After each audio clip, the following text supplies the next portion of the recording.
Assalamualaikum warahmatullahi wabarakatuh.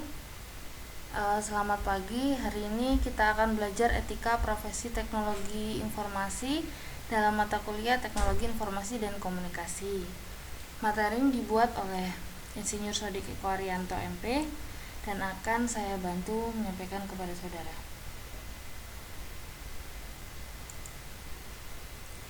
Selamat datang di era informasi. Kita ketahui bahwa saat ini segala kemajuan teknologi itu mempermudah pekerjaan kita.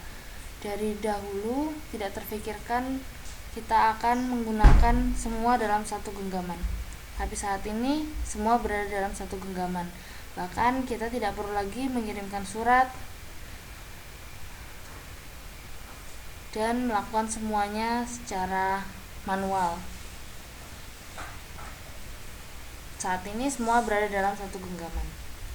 Dan tahukah saudara bahwa setiap bulannya ada 2,7 miliar orang yang search di Google untuk mencari semua informasi, bahkan ada yang memberikan atau menyampaikan informasi untuk diakses oleh orang lain di Google. Kita akan bisa berkirim informasi, bertukar informasi, berkirim kabar dalam satu mesin pencarian, yaitu Google. Jumlah pesan tertulis yang diterima dan dikirim setiap hari itu melebihi jumlah total populasi di planet ini. Kita sadari bahwa dalam sehari kita menggunakan handphone untuk berkomunikasi, untuk mengakses informasi itu lebih dari 2 jam. Bahkan kita berjam-jam bisa dengan santainya menggunakan handphone untuk mengakses semua informasi, berkirim kabar, dan mencari hal-hal yang kita perlukan. Dan lebih dari 3.000 buku baru yang dipublikasikan setiap harinya. Saat ini kita bisa membaca buku atau mengakses informasi tidak lagi membawa buku tebal-tebal, tapi cukup melalui satu genggaman handphone atau media komunikasi yang mempermudah semua urusan kita. Dan ada 1.900 CD, 150 juta panggilan telepon setiap detik. Kita bayangkan bahwa dalam satu hari itu diproduksi 1.900 CD dan 150 juta panggilan telepon setiap detik. Itu adalah suatu pencapaian yang luar biasa dan tidak terfikirkan oleh zaman-zaman sebelumnya. Diperkirakan ada 40 exabyte atau 10 pangkat 10 informasi baru yang unik diproduksi oleh World Wide tahun lalu. Jadi bayangkan saja ada 40 exabyte informasi baru yang diproduksi tahun lalu. Tahun ini mungkin akan bertambah lagi setiap tahunnya. Di era informasi ini ada jutaan komputer, ada jutaan data yang akan membentuk sebuah network atau jaringan. Nah, jaringan ini yang akan menghubungkan kita dengan orang lain, menghubungkan manusia satu sama lain. Komputer itu sama dengan universal tools, di mana komputer mengerjakan hampir apa saja. Tidak perlu tidur, tidak lelah, tidak pulang ke rumah karena sakit, atau ambil cuti untuk refreshing dan rekreasi. Seringkali lebih efisien daripada manusia, sehingga tidak salah jika di Jepang itu lebih mempekerjakan robot daripada manusia karena dianggap lebih efisien daripada manusia. Nah, komputer versus manusia. Karenanya, dengan alasan ekonomis, kecenderungan untuk mengganti manusia dengan komputer sangat tinggi. Hal itu dikarenakan dari kemajuan teknologi tersebut.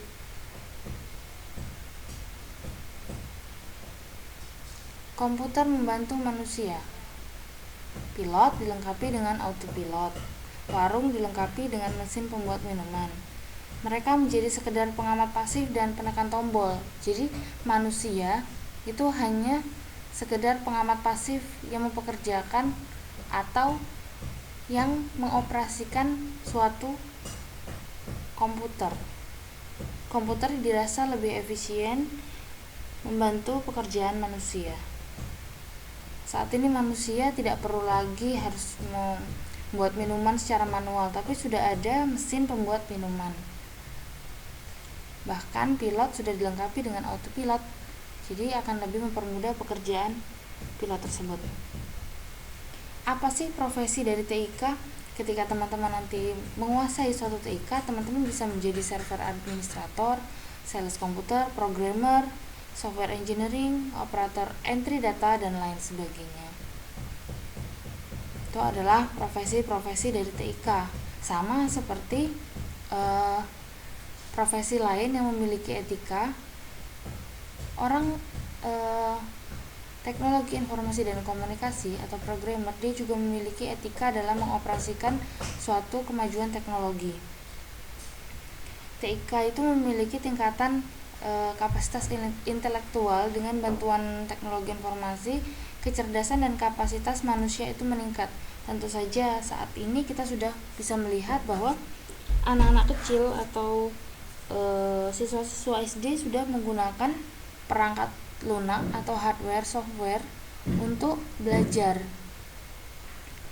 Terlebih lagi di masa pandemi saat ini, belajar kita secara daring. Jadi mau tidak mau, pelajaran anak-anak SD atau siswi-siswi SD menggunakan perangkat yang tidak jauh dari teknologi informasi dan komunikasi, dan hal itu meningkatkan kapasitas intelektual dari manusia. Dan ada 4 isu etika era informasi atau PAPA, singkatan dari privacy, accuracy, property, dan accessibility. Apa itu privacy, accuracy, property, dan accessibility? Ini adalah hal-hal etika yang harus kita jaga ketika kita mengoperasikan suatu sosial media atau memanfaatkan informasi dan komunikasi atau kemajuan teknologi di era sekarang. Privasi, kerahasiaan itu harus dijaga baik-baik. Apabila saudara bekerja dalam suatu perusahaan dan saudara menjadi programmer atau entry data, saudara harus benar-benar menjaga privasi atau kerahasiaan seseorang. Tidak boleh dibuka kepada orang lain. Dalam kondisi apapun, teman-teman harus benar-benar menjaga privasi milik orang lain. Jangan dibuka begitu saja. Kemudian yang kedua, dalam era komunikasi ini, di kemajuan teknologi ini ada 2 pengganggu privasi. Yang pertama, perkembangan IT. Perkembangan IT ini meningkatnya komunikasi. Yang kedua, komputasi dan pengawasan.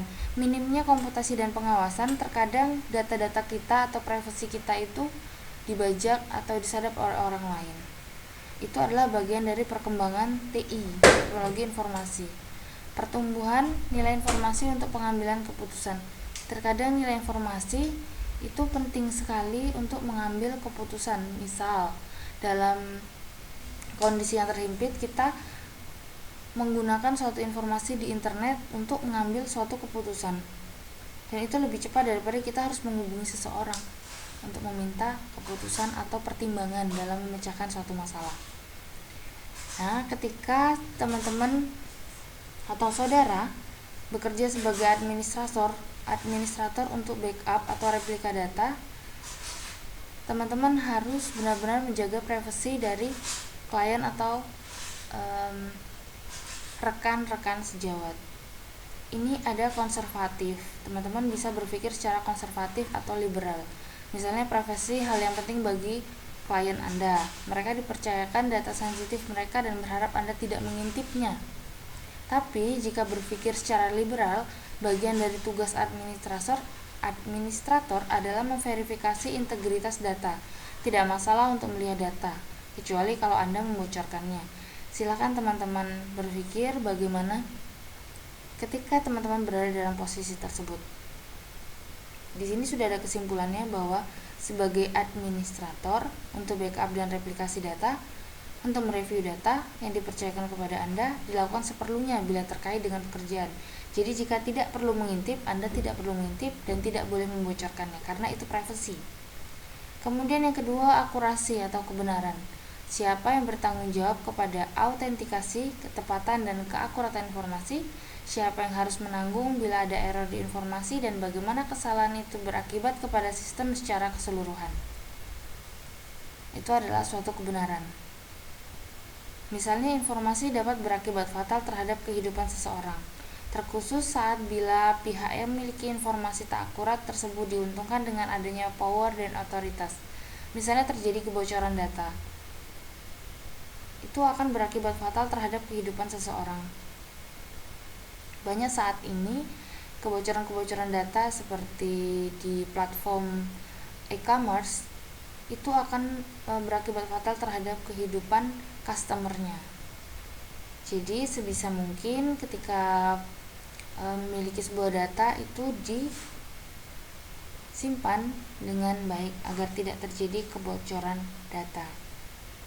Kemudian ketika berada pada posisi ini, saudara mendapat tugas memasukkan data dan menggambarkan grafik untuk laporan keuangan. Bos Anda meminta untuk menghapus tampilan yang rendah karena akan menyebabkan laporan akan jelek secara keseluruhan. Bagaimana tanggapan saudara? Ada dua pikiran. Yang pertama yaitu konservatif. Merubah data akan menyebabkan masalah-masalah lain yang berkelanjutan. Tolak permintaan bos Anda dan jelaskan bahwa Anda tidak ingin terlibat dalam masalah hukum. Atau saudara bisa berpikir itu adalah hak prerogatif bos Anda. Pastikan saja bahwa itu tidak membuat data menjadi tidak akurat dengan hanya membatasi laporan. Jangan terjebak dalam merubah atau menghapus data. Dan kesimpulan dari dua pemikiran ini adalah yang pertama, sayangnya hal ini sering terjadi. Tidak melaporkan sesi data tertentu lebih baik daripada merubah data. Selalu ingat hukum dan etika profesional Anda, karena apa yang Anda lakukan akan menjadi bahan pijakan suatu keputusan. Silakan saudara berpikir konservatif atau liberal jika itu tidak melanggar etika profesional Anda. Gitu ya. Kemudian yang ketiga yaitu properti atau kepemilikan.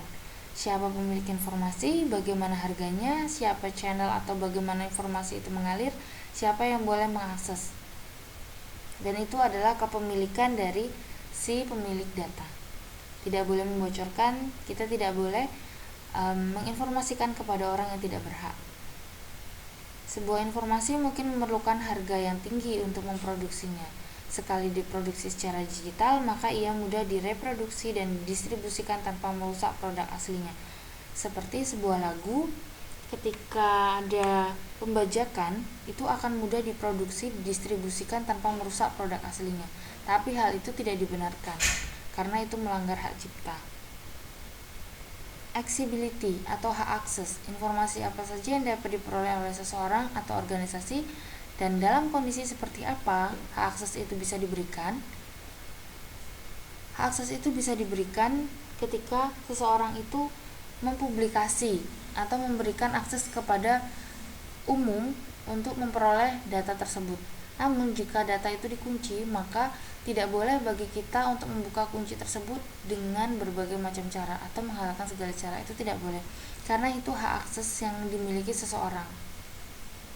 Ada 10 perintah untuk etika komputer dari Institut Etika Komputer. Yang pertama, jangan menggunakan komputer untuk membahayakan orang lain. Ini jelas tidak boleh. Seperti kita meretas komputer seseorang. Yang kedua, jangan mencampuri pekerjaan komputer orang lain. Yang ketiga, jangan mengintip file orang lain karena ini adalah suatu privasi.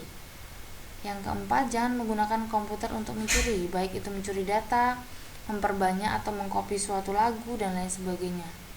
Yang kelima, jangan menggunakan komputer untuk bersaksi dusta. Yang keenam, jangan menggunakan atau menyalin perangkat lunak yang belum kamu bayar. Ingat, saat ini sudah banyak pembajakan film, lagu, dan lain sebagainya. Tanpa perlu membayar kita menggunakan. Hal itu tidak dibenarkan karena bisa melanggar hak cipta. Yang ketujuh, jangan menggunakan sumber daya komputer orang lain tanpa otoritas. Yang kedelapan, jangan mengambil hasil intelektual orang lain untuk diri kamu sendiri. Misalnya kita mengcopy suatu jurnal, kemudian kita publikasikan lagi jurnal tersebut dengan nama kita. Itu tidak boleh karena itu hasil intelektual orang lain. Yang kesembilan, pikirkanlah mengenai akibat sosial dari program yang kamu tulis. Jadi misalnya kalian mengcopy suatu jurnal, mempublikasikannya menggunakan nama saudara, itu tidak boleh karena itu berakibat pada sosial dari program yang kamu tulis. Bisa jadi itu menjadi plagiarisme, melanggar aturan hukum, dan bisa dipidana. Yang 10, gunakanlah komputer dengan cara yang menunjukkan tenggang rasa dan rasa penghargaan. Hargailah karya seseorang dan tidak mengcopy paste dengan tidak memplagiat karya orang lain. Dan itu merupakan suatu etika ketika kita berada di era yang serba maju ini. Itu saja yang disampaikan. Nanti kita akan diskusi melalui grup WhatsApp atau via Sunan. Dan jangan lupa untuk mengisi presensi di Sunan. Akan ada kuis yang mereview materi-materi sebelumnya. Silakan saudara mengerjakan kuis tersebut. Waktunya 60 menit. Tugasnya sudah ada di Sunan. Gitu ya. Wassalamualaikum warahmatullahi wabarakatuh.